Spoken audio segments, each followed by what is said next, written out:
Hello and welcome dear students. इस video lecture में हम स्टडी करेंगे mutual inductance of two long coaxial solenoid. हमने लास्ट वीडियो में म्यूचुअल इंडक्टेंस के बारे में पढ़ा था। क्या होती है mutual inductance?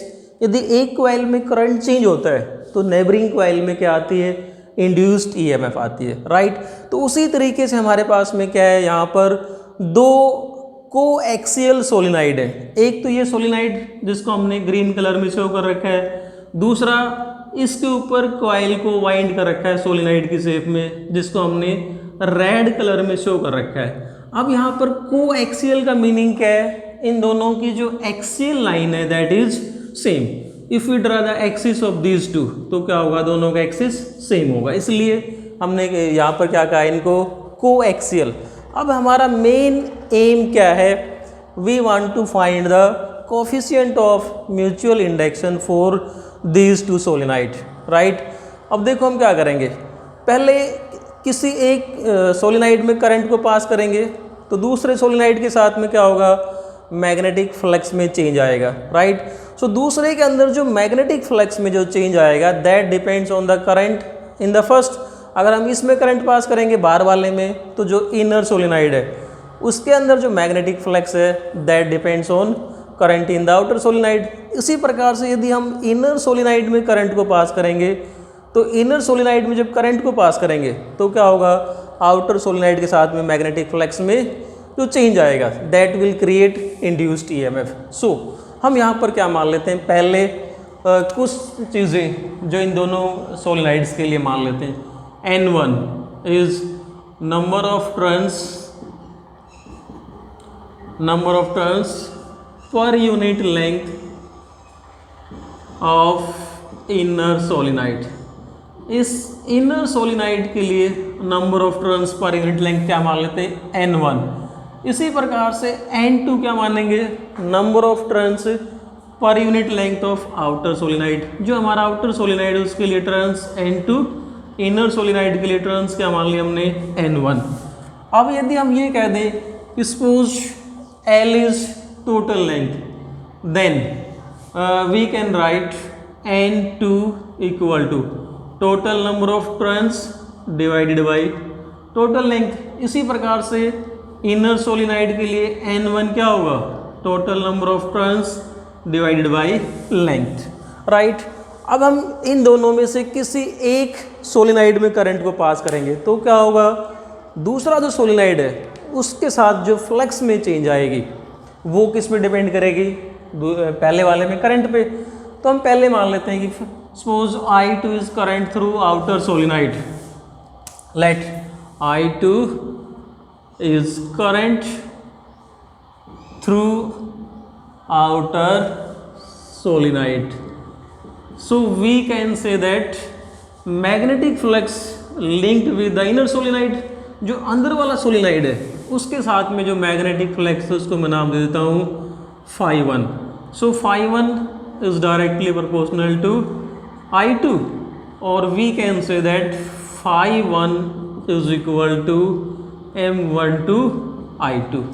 This is equation first, right. ये what is this M12?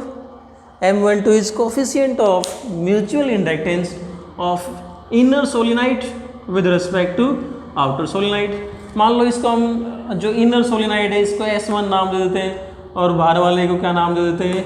S2। तो ये M12 क्या है? S1 के लिए म्यूचुअल इंडक्टेंस है, राइट। अब हमारे पास में फ्लक्स के लिए एक डेफिनेशन तो ये आ गई, φ1 is equal to M12 I2। Now we use another definition using phi is equal to BA cos theta. अगर हम फ्लक्स की ये वाली डेफिनेशन यहाँ यूज़ कर लेते हैं इस केस में, then what will be φ1? We can write φ1 that is flux with inner solenoid. क्या होगी? इनर सोलेनॉइड के साथ में फ्लक्स इज मैग्नेटिक फील्ड। अब देखो मैग्नेटिक फील्ड कौन सा होगा? जब हमने आउटर सोलेनॉइड में करंट को पास किया है then magnetic field will be due to outer solenoid, और आउटर सोलेनॉइड के मैग्नेटिक फील्ड को नाम दे देते हैं हम B2, right. A is area. Area कौन सा लेंगे? इनर सोलिनॉइड के साथ में फ्लक्स चेंज हो रही है, तो जितना इस इनर सोलिनॉइड की प्रत्येक टर्न का एरिया है दैट इज A1। हम मान लेते हैं कि let A1 is area of each turn of inner solenoid and theta will be equal to 0। Theta 0 कैसे होगा, इसको हम इस प्रकार से समझ सकते हैं कि अगर हम इस साइड से देखेंगे हम इन दोनों सोलिनॉइड्स को, तो हमारे पास में एक टर्न जो अंदर वाला सोलिनॉइड है और ये टर्न किसकी होगी, जो बाहर वाला सोलिनॉइड है। मैग्नेटिक फील्ड क्या होगा, magnetic field will be straight and perpendicular to this plane. यहाँ से मैग्नेटिक फील्ड इस प्रकार से टर्न यू रखी हुई है, magnetic field is straight.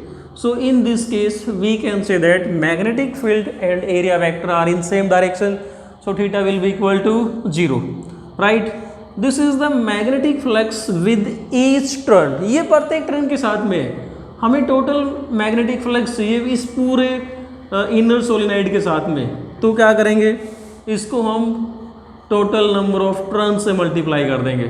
Then this is total magnetic flux, this is total magnetic flux with all turn। So let us solve it।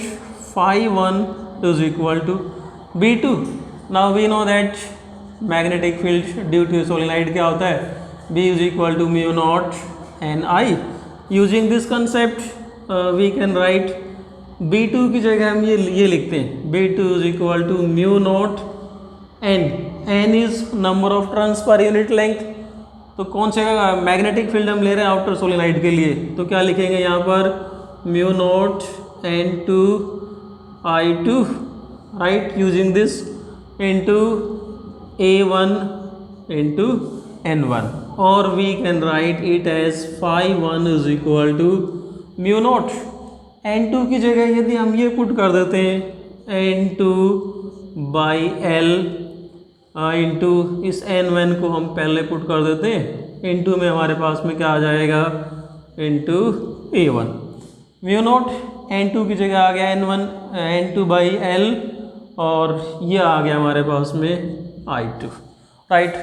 This is first and this is second. अब हमारे पास में magnetic flux के लिए दो expression है, एक यहाँ से और एक यहाँ से। If we compare these two expressions, यदि हम इन दोनों को कंपेयर करते हैं तो हमारे पास में देखो वी कैन फाइंड M12। दोनों को कंपेयर करके देखते हैं। यहाँ से हमारे पास में फ्लक्स क्या है, M12 I2 is equal to, और यहाँ से फ्लक्स क्या आ रहा है, म्यू नॉट N1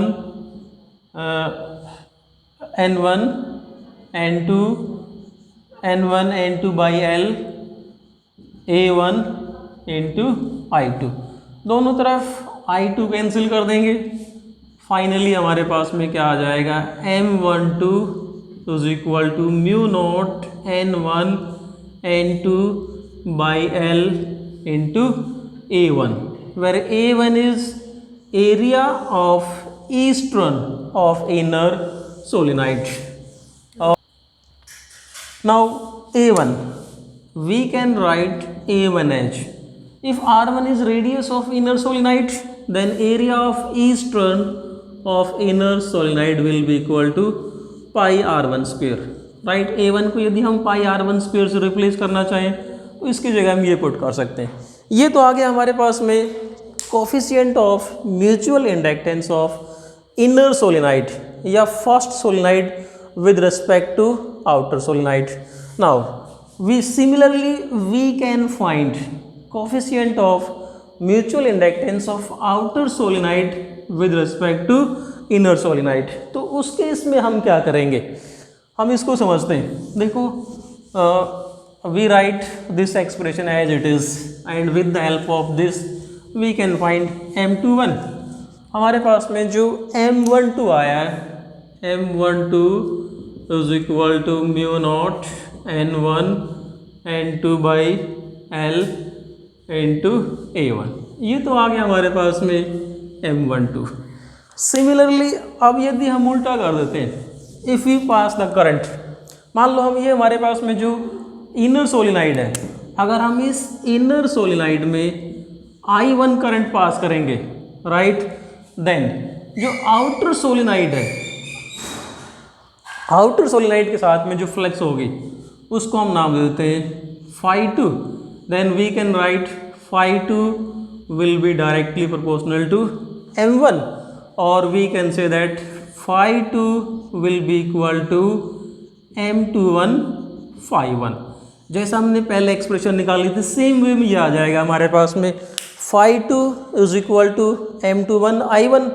m21 क्या होगा?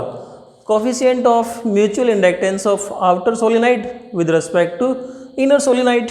And similarly we will use this expression phi2 is equal to magnetic flux is equal to, using this definition, phi is equal to ba cos theta.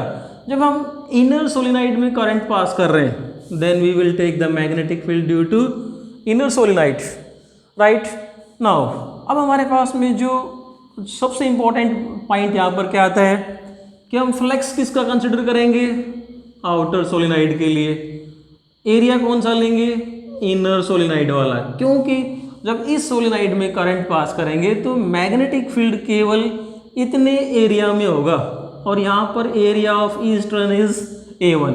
इसके बाद तो magnetic field there is no magnetic field. हम पहले पढ़ चुके हैं कि magnetic field outside the solenoid is nearly zero. So जो magnetic field will be present in the area A1. So यहाँ पर क्या आएगा? Again we will take as A1.